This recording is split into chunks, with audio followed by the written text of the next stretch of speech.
Un bilan économique meilleur que prévu fin mai, une croissance du PIB israélien de 5% en 2021, 4,5% en 2022. C'est ce que fin mai disait l'OCDE, l'Organisation de coopération et de développement économique pour Israël, grâce notamment, on l'a souvent dit, au numérique. Oui, mais voilà, l'épidémie de Covid connaît un rebond actuellement dans le pays. Du coup, les personnes vaccinées venues de l'étranger ne pourront pas entrer dans le pays avant le 1er août. Un coup dur donc pour le secteur touristique qui compte beaucoup en Israël au sein de l'économie. Pour en parler, ce matin, notre invité sur Radio J est Dan Katarivas, économiste, haut fonctionnaire au ministère du Commerce et de l'Industrie et directeur international du patronat israélien. Dan Katarivas, bonjour. Bonjour. Ancien fonctionnaire, heureusement, je ne suis plus au gouvernement maintenant. Je représente le secteur privé israélien. Très bien, et donc économiste et directeur international du patronat israélien. Je le disais, le bilan qui avait été dressé, envisagé par l'OCDE fin mai pour Israël était très positif, grâce notamment, et c'est vrai, on en a d'ailleurs souvent parlé, au numérique, à la high-tech. Mais voilà, donc il y a cette épidémie de Covid qui revient. Est-ce que ça peut être un frein pour l'économie et plus précisément, bien sûr, pour le secteur touristique, ce rebond et du coup, ces dates d'entrée pour les touristes qui sont décalés, retardés de quelques semaines? Écoutez, d'abord, il faut mettre les choses en proportion.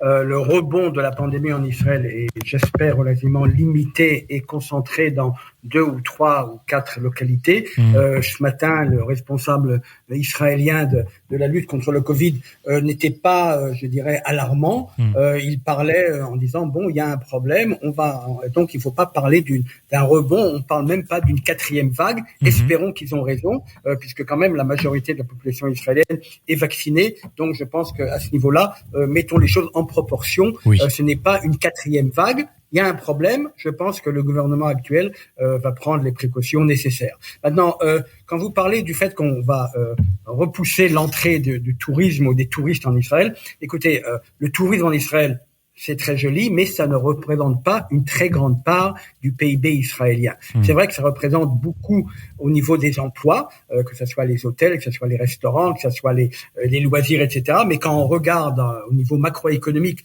la place du tourisme en Israël, il représente 2 ou 3% du PIB israélien, ce qui en fait et quand on parle de la relance économique de l'économie israélienne après le Covid, elle ne dépend pas du tourisme. On ne dépend pas du secteur du tourisme, surtout que, par exemple, pour ce qui est les hôtels et les loisirs et les restaurants, maintenant, les Israéliens qui, eux, ne peuvent pas voyager à l'étranger, je dirais, remplacent une partie les touristes qui n'arrivent pas.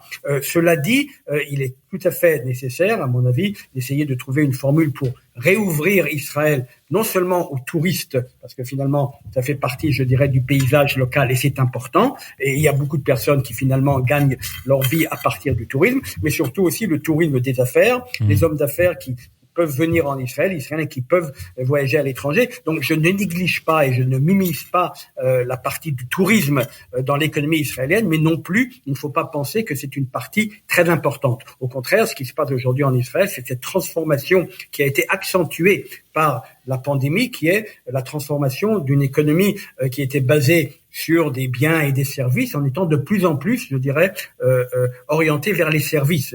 Et les services, quand on parle des services, on parle pas du tourisme nécessairement, mais on parle de tout ce qui est le high-tech, donc tout ce qui est le ITC, le numérique, tout ce qui est le online, tout ce qui est le cyber, tout ce qui est en fait la médecine digitale, etc. Ce sont là des compagnies israéliennes qui, je dirais, presque grâce à la pandémie, ont pu, je dirais, faire des sauts en avant beaucoup plus rapidement, ont exporté cette année plus que les années précédentes, et quand on regarde même les investissements étrangers en Israël, l'achat de start-up ou des coopérations avec des compagnies high-tech israéliennes, l'année 2020, finalement, c'est très bien terminé et on voit déjà dans les 6 premiers mois de l'année 2021 presque le même nombre d'investissements étrangers en Israël que pendant toute l'année 2020. Donc vous voyez, le tableau est plutôt mitigé. Oui. Il y a des problèmes, oui, c'est certain. Le gros problème reste toujours, je dirais, le manque de budget. c'est-à-dire le fait que le pays, ça fait presque 3 ans qu'il est géré, je dirais, ou presque pas géré au niveau économique, avec le nouveau gouvernement qui a pris comme première priorité de faire passer un budget dans une centaine de jours. Je pense que ça va certainement remettre les choses beaucoup plus, je dirais, en marche, parce que le pays a besoin d'un gouvernement qui fonctionne, non pas d'un gouvernement de transition comme nous avons eu pendant trop de mois. Il a besoin donc d'avoir des objectifs très clairs au niveau économique, que ça soit croissance, que ça soit emploi, que ça soit inflation, que ça soit, par exemple, à partir de la dette extérieure, que ça soit le déficit. Tout ça, grâce maintenant à la formation d'un gouvernement, c'est vrai qu'il est fragile, c'est sûr, mais je pense qu'au niveau économique, il y a un consensus qu'il faut remettre la machine au travail. Et quand on regarde les dernières déclarations, certainement du ministre des Finances, M. Lieberman, et quand on voit le choix qu'il a fait pour ce qui est du directeur général du ministère, et quand on voit les autres, une grande partie des autres ministres qui ont en fait ici commencé à nommer des professionnels et non pas des politiques à la tête des ministères, je pense que le climat est très positif au niveau économique. Donc vous êtes assez confiant sur la nomination d'Avigdor Lieberman au ministère des Finances? Écoutez, on va voir.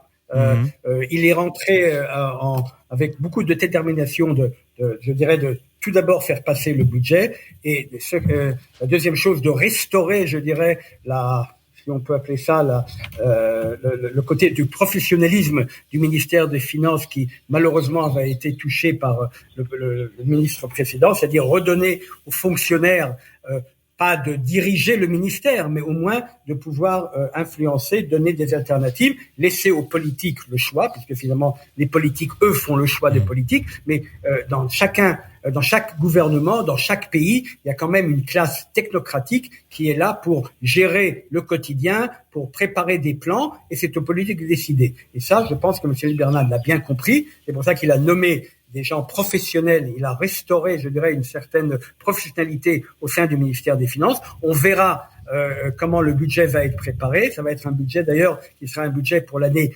2021, celle que nous vivons actuellement, et aussi le budget de 2022. Donc, on va voir comment il va être composé, et on va voir si effectivement il va pouvoir être voté à la Knesset, et ça va restaurer une stabilité pour les milieux des affaires, non seulement en Israël, mais aussi pour le monde entier. Très rapidement, Avigdor Lieberman a annoncé la fin des allocations chômage en lien avec la pandémie. Est-ce que c'est trop tôt et qu'est-ce que cela représente pour l'économie israélienne? Il nous reste moins d'une minute, malheureusement. Oui, alors, c'est effectivement le gros problème, ou l'un des gros problèmes, c'est de résoudre le problème du chômage et de ces congés payés qui avaient été donnés à des personnes qui finalement, une partie des gens, soi-disant, ont préféré rester en congé payé plutôt que retourner travailler. Je pense que les mesures qui ont été prises marquent, je dirais, une fois de plus un changement de politique pour essayer de retrouver ou de redonner au marché du travail sa vigueur. Je pense qu'effectivement, le problème du chômage est un problème, mais là, il est lié à une formation professionnelle. Et je pense que la direction est la bonne et nous allons voir les résultats, à mon avis, dans les semaines à venir. Merci beaucoup Dan Katarivas d'avoir été avec nous ce matin sur Radio J, économiste, directeur international du patronat israélien.